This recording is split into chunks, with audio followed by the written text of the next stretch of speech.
നിങ്ങളുടെ ഇഷ്ട പരമ്പരകൾ എക്സ്ക്ലൂസീവായി സൺ നെക്സ്റ്റ് ആപ്പിലൂടെ തികച്ചും ഫ്രീ ആയി ഇപ്പോഴേ ആപ്പ് ഡൗൺലോഡ് ചെയ്യൂ.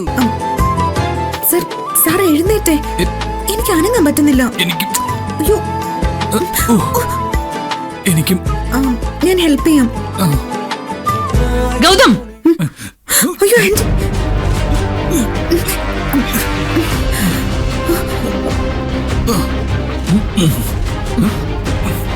നീ ഇവനെ ഇങ്ങോട്ട് കൊണ്ടുവന്നത് കൊല്ലാൻ വേണ്ടിട്ടാ? അയ്യോ സാറ് വീണു പോയതാ. ഇവൻ വീണത് സുഖമില്ലാത്തതുകൊണ്ടാ. നീയോ? നിനക്കും എന്തെങ്കിലും സൂക്കേടുണ്ടോ? അമ്മ എന്തിനാ നിധിയെ കുറ്റപ്പെടുത്തുന്നത്? ഇതൊക്കെ സ്വാഭാവികമായിട്ട് സംഭവിച്ചു പോകുന്നല്ലേ, മനഃപൂർവ്വമല്ല. ഇങ്ങനെയൊന്നും സംഭവിക്കാതിരിക്കാനാ നീ താഴത്തെ റൂം ഉപയോഗിച്ചാ മതിയെന്ന് ഞാൻ പറഞ്ഞത്. കേട്ടില്ലല്ലോ? ഇവള് വന്നതോടെ എന്റെ വാക്കുകൾക്ക് ഈ വീട്ടിൽ ഒട്ടും വിലയില്ലാതായി. അങ്ങനൊന്നുമില്ലമ്മേ, ഒക്കെ അമ്മയ്ക്ക് തോന്നുന്നതാ. നിധി അമ്മയെ ധിക്കരിക്കില്ല, അല്ല നിധി? കണ്ടില്ലേ കണ്ടില്ലേ, ഇവള് മിണ്ടുന്നില്ല. അതിനർത്ഥം ഇവളുടെ ധിക്കാരം തുടരുമെന്നല്ലേ? ഞാൻ ആന്റിയോട് വഴക്കിനില്ല, എന്നെ വിട്ടേക്ക്. നിന്നോട് ഞാൻ വീട്ടിൽ പൊയ്ക്കോളാൻ പറഞ്ഞതല്ലേ? പിന്നെയും കടിച്ചു തൂങ്ങി ഇവിടെ കിടക്കുന്നത് എന്തിനാ?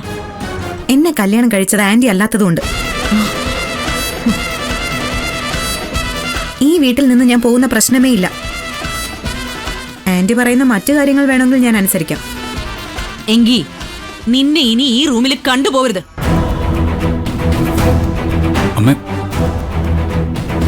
ഇവന് സമ്പൂർണ്ണ വിശ്രമം വേണം. നീ ഇതിനുള്ളിൽ ചുറ്റിത്തിരിഞ്ഞാ ഇവന് വിശ്രമം കിട്ടില്ല. ഗൗതം, ഇവളോട് പോവാൻ പറയൂ.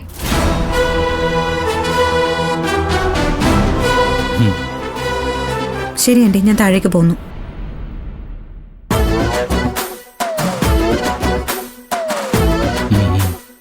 നിന്റെ തലയെന്താ ആടുന്നത്?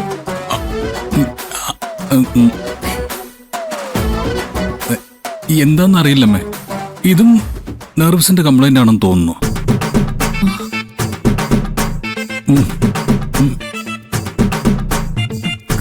കണ്ടോ, തല പിന്നെയും ആടി. നീ പോയില്ലേ? പോയി, അരമണിക്കൂർ മുമ്പേ പോയി. എന്താ 1 മണിക്കൂർ മുമ്പേ പോണോ? പോയേക്കാം. അവളെന്നെ കളിയാക്കിയതാ? അല്ലമ്മേ, അവളൊരു മൂവി ജോക്ക് പറഞ്ഞതാ. എന്നോട് ജോക്ക് പറയാൻ ഞാനെന്താ അവളുടെ കളിക്കൂട്ടുകാരിയാണോ? ഏയ്, അത് മോനെ ഗൗതം, നിധി കറങ്ങി തിരിഞ്ഞ് വീണ്ടും ഇവിടെ എത്തുമെന്ന് എനിക്കറിയാം. പല രീതിയിലും നിന്നെ പ്രലോഭിപ്പിക്കാൻ അവള് ശ്രമിക്കും. നീ അതിലൊന്നും വീണു പോവരുത്. എടാ, അവള് നിനക്കുള്ളതല്ല, ആ മിഥുന്റെ പെണ്ണാ. അത് നിനക്ക് ഓർമ്മ വേണം. അമ്മ എന്തിനാ വീണ്ടും വീണ്ടും അവൻ പറഞ്ഞ കള്ളക്കഥ ആവർത്തിക്കുന്നത്? അമ്മയ്ക്ക് എന്നേക്കാ വിശ്വാസം അവനെയാണോ? സത്യാവസ്ഥ അറിയാതെ ആരോടും വഴക്കിടരുത്. എന്റെ ദീർഘായുസിന് വേണ്ടി നോമ്പ് നോറ്റിരിക്കുന്ന നിധിയുടെ മനസ്സ് വേദനിപ്പിക്കരുത്. ഗൗതം, അമ്മ ചെല്ല്, എനിക്കൊന്ന് കിടക്കണം.